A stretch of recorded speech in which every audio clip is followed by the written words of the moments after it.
परंपरा बहुत ही सुंदर परंपरा अतिथि देवो भव की मान्यता से जुड़ी हुई है। अतिथियों का स्वागत सत्कार करना हमारा परम धर्म रहा है, हमारे संस्कार रहे हैं। जन सहयोग से ये विद्यालय कार्य कर रहा है। कुछ लोग अभियान जब चल रहा था दोनों जिलों में, तब दिल्ली से लेफ्टिनेंट इंडिया की टीम ये देखने आई थी कि बिना पैसे के भी कोई काम आदिवासी अंचल में हो। अभी बच्चे को ध्यान रखना है, जोर से बोलना है, भारत माता की। अरे इधर तो कोई बोलते ही नहीं, बच्चे को बोला इसलिए।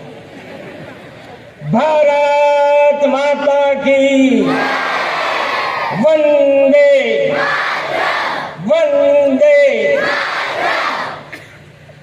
गायत्री शक्तिपीठ उच्चतर माध्यमिक विद्यालय के स्नेह सम्मेलन में उपस्थित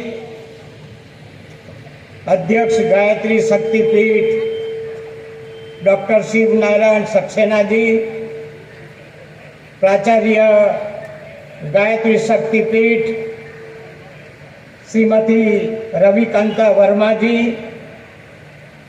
यहाँ के अभी अभी चुनकर आई विधायक श्रीमती सैना पटेल जी, डॉक्टर शेखर वर्मा जी, अधिकारीगण, विद्यालय के शिक्षकगण एवं शिक्षिकाएं, उपस्थित महानुभाव, भाई और बहनों, प्यारे बच्चों, मीडिया के मित्रों, गायत्री पीठ विद्यालय के शुरुआत के कार्यक्रम से बहुत अच्छा सांस्कृतिक कार्यक्रम रहा। एक छोटे बच्चे ने बहुत अच्छा शारीरिक प्रदर्शन किया। इतनी उम्र में इतनी क्षमता प्राप्त करना बहुत बड़ी बात है, इसलिए मैंने ऊपर बुलाकर उनको धन्यवाद दिया। अरे तालियां तो बचाओ बच्चे के लिए।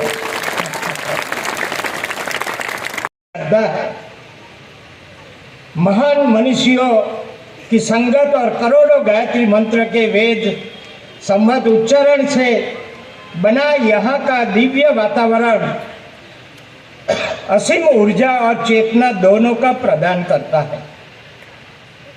हमारे वेदों, उपनिषदों, पुराणों, प्राचीन ग्रंथों से पता चलता है कि रोजगार के केंद्रीय शिक्षा व्यवस्था में भौतिक सुख मिल सकता है, लेकिन आध्यात्मिक शांति और आध्यात्मिक विकास नहीं हो पाता। महामानव पंडित राम शर्मा आचार्य जी ने युग में बदलाव को जो रास्ता बताया, वह मानव जीवन को सफल बनाने के साथ ही आध्यात्मिक चेतना और व्यक्तिगत उत्थान के पथ पर पथ दर्शक है।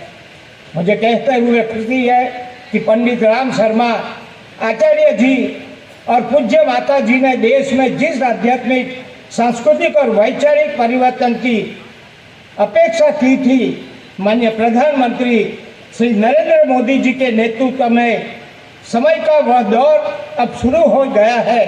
जरूरी है कि हमारा लक्ष्य और संकल्प विकसित भारत ही होना चाहिए, क्योंकि जब राष्ट्र के नागरिक अपनी भूमिका में अपना कर्तव्य निभाना शुरू करते हैं, तभी देश आगे बढ़ता है। यानी हमें अगर सफलता पानी है, लक्ष्यों के प्रति प्राप्ति करनी है, उचित परिणाम लाना है, तो हमें स्वयं से ही शुरू करना होगा। यहाँ प्राचार्य जी ने विद्यालय के बारे में जो प्रगति बताई, जो अभी चल रहा है, बहुत अच्छा रिजल्ट भी बच्चे ला रहे हैं। उसके लिए सभी विद्यालय को और बच्चे को और आचार्य शिक्षक गण को भी मैं बहुत बहुत बधाई देता हूँ।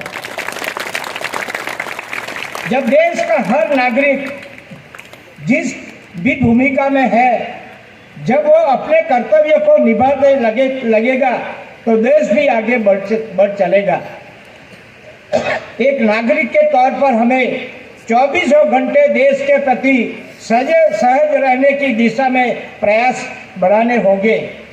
हमें समाज में जो चेतना लानी होगी कि कैमरे लगे हो या न लगे हो, लोग ट्रैफिक की रेड लाइट पार ना करें, ये सब जागृति भी रहना चाहिए।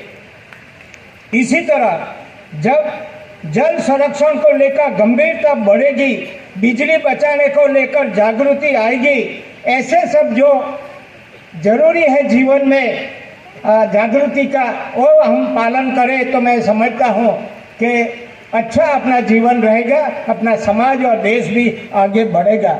यहाँ बोला गया कभी जब तक जियो तभी तक रक्तदान करो और मरते समय नेत्रदान करो। ये भी गायत्री शक्तिपीठ कर रही है, उसके लिए मैं उनको बहुत बहुत धन्यवाद देता हूँ। देखो ऐसा बोला जाता है कि बड़ा में बड़ा जो दान है वो रक्तदान है। धन दान तो है ही, मगर रक्तदान जो करो तो दूसरे का जीवन भी अपन बचा सकते हैं, पैसे से भी मदद कर सकते हैं, मगर बड़ा दान और रक्तदान है। और मरते समय आप तो मरे, मगर अपना नेत्र किसी को दे तो जो नेत्रहीन है उसको जो नेत्र मिल जाएगा तो वो दुनिया देख सकेगा आपका नेत्र से। तो ये दोनों जो बात है वो अपने जीवन में बहुत ध्यान में रखने की जरूरी है, मैं समझता हूँ। यहाँ जो बताया गया कि करीब 1200-1500 बच्चे पढ़ते हैं। ज़्यादातर बस्ती यहाँ पॉपुलेशन जो है वो ट्राइबल है। ट्राइबल में एक सिकल सेल नाम का अनुवांशिक रोग है जो घर के माता पिता को भी मालूम नहीं है। अगर माता पिता को होगा तो बच्चे में आएगा आएगा आएगा। इसलिए यहाँ मध्य प्रदेश सरकार ने झाबुआ अलीराजपुर से ही शुरुआत की है और उसमें पहले झाबुआ और अलीराजपुर से शुरुआत हुई है। मैं समझता हूँ कि यहाँ बहुत सी जांच हो गई है, मगर अभी भी जो बाकी हो वो तुरंत शुरू करें। नजदीक में जो प्राथमिक आरोग्य केंद्र है, सामूहिक आरोग्य केंद्र होगा, सिविल हॉस्पिटल भी होगी, उसमें जाकर माता पिता को पहले खुद को कर लाना चाहिए। ऐसे तो सरकार की ओर से 0 से 40 आयु की उम्र का जांच हो रहा है, मगर ज्यादातर माँ बाप कर ले तो उसको मालूम पड़ जाएगा कि हमारे घर में क्या है। मैं सभी आरोग्य अधिकारी को बोलता है कि आप आंगनवाड़ी में चले जाओ। आंगनवाड़ी में छोटे छोटे बच्चे रहते हैं, 3.5-4 साल के बच्चे, और आंगनवाड़ी में जाएंगे तो अपने को 25 बच्चे हैं तो मालूम पड़ जाएगा कि कौन से घर में कौन से बालक में है, और बालक में देखा तो सीधा उनके घर पे चले जाओ, तो घर में उसके दूसरे भाई बहन हो उसको भी मालूम पड़ जाएगा, घर में कौन से माता को है पिता को है वो भी मालूम पड़ जाएगा। कोई भी स्कूल है तो स्कूल में भी जाएंगे 12 तक, तो उसमें भी जाएंगे तो आपको मालूम पड़ जाएगा कि कौन से परिवार में ये सिकल सेल है। ऐसी तरह जो आप करेंगे तो पूरा अलीराजपुर डिस्ट्रिक्ट आ जाएगा। ऐसे तो बहुत सी जांच हो गई, मगर जहां बाकी है वहां जानने की जरूरत है। और मैं गायत्री शक्तिपीठ को भी ये बोलता हूं कि एक बार यहाँ डॉक्टरों को बुलाए। यहाँ बहन जी विधायक भी है, दूसरे सब हो गए, उसका भी सहारा लेकर ये डॉक्टर का आयोजन करके कैंप लगाकर एक बार आपने कर भी लिया होगा, और बाकी है जिसको तो वो भी करा लेना चाहिए। देखो दूसरी बात, जो बात ध्यान में रखने की है, मैं ज़्यादा लंबा नहीं बोलना चाहता, मगर ये अनुवांशिक रोग है, मैंने पहले भी बताया। माँ बाप को होगा तो बच्चे में आएगा आएगा आएगा। अगर 1-2 प्रकार है इसमें, सिकल सेल डिसीज और सिकल सेल वाहक यानी ट्रेट। अभी ट्रेट वाला जो बच्चा है बच्ची है उसमें ज़्यादा कोई नुकसान नहीं है, मगर उसको भी दवा तो लेनी है, मगर डिसीज वाला है वो गंभीर बात है।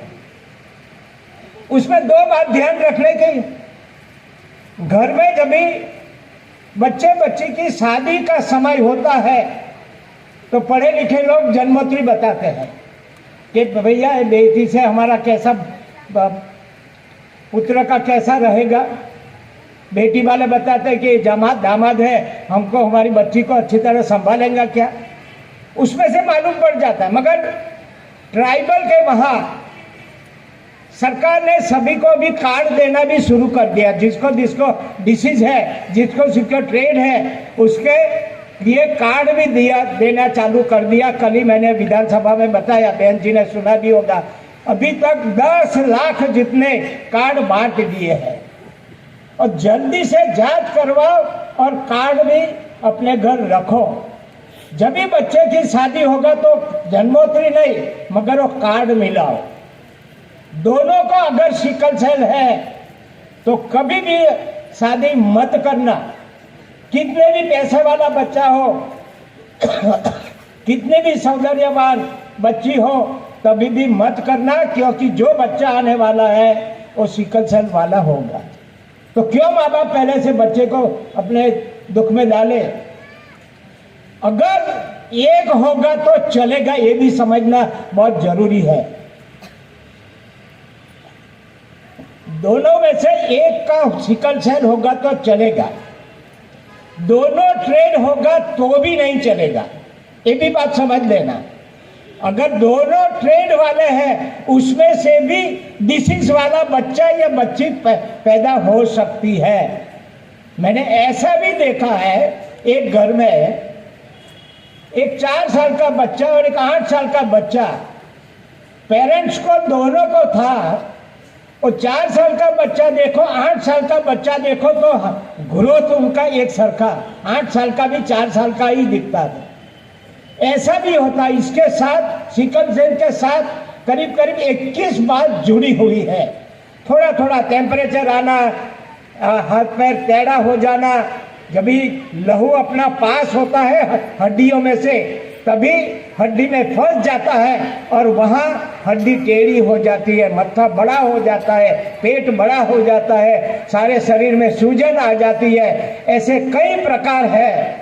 तो मैं इतना समझता हूँ कि आपको यहाँ वाली बैठे, पेरेंट्स बैठे हैं, तो पेरेंट्स चुने हुए लोग बैठे हैं, तो वो भी अपने अपने विस्तार में एक तो जहाँ तक जांच नहीं हुई है सिकल सेल की, और जांच जल्दी करवाए, और जांच हो गई और नियमित दवा ले, ये बहुत जरूरी है। अलीराजपुर में मैं 2-3 बार आ गया, मगर गायत्री शक्ति पीठ का जब से मेरे को मालूम पड़ा, मैं यहाँ बताया गया, मैं सही में शायद गायत्री माता का पूजक हूँ। मैं बहुत साल पहले भी श्रवण जी को एक बार दिल्ली में मिला था। मैं हमारे वहाँ नवसारी में भी जहाँ मैं रहता हूँ वहाँ भी गायत्री माता का बहुत बड़ा टेम्पल है। मैं न्यू ईयर जब भी बोलते हैं ना, हैप्पी न्यू ईयर, तो पहला काम सुबह में मेरे को गायत्री माता का दर्शन करने में जाता हूँ, बाद में सबको मिलता हूँ। ऐसा गायत्री में माता का मैं पूजक हूँ, अनुयायी हूँ। और ऐसी बात जब भी मेरे को मालूम पड़ी कि अलीराजपुर में बहुत बड़ी है शक्तिपीठ और बच्चे को पढ़ा रही है और आदिवासी को बच्चे के पढ़ा रही है, इसलिए मेरे को यहाँ के जल्दी आने का मन था और आज मैंने ये काम पूरा किया। मगर मैं गायत्री शक्तिपीठ को बहुत बहुत धन्यवाद देते हुए अंत में पंडित राम शर्मा आचार्य जी के संकल्प को आत्मसात कर जीवन का कर्तव्य पथ बनाएंगे तो युग के बदलाव में भारत की भूमिका सुनिश्चित हो जाएगी। इसके साथ अपनी बात मैं पूरी करता हूँ। सभी को गायत्री माता की जय, बहुत बहुत शुभकामना, आभार, भारत माता की जय।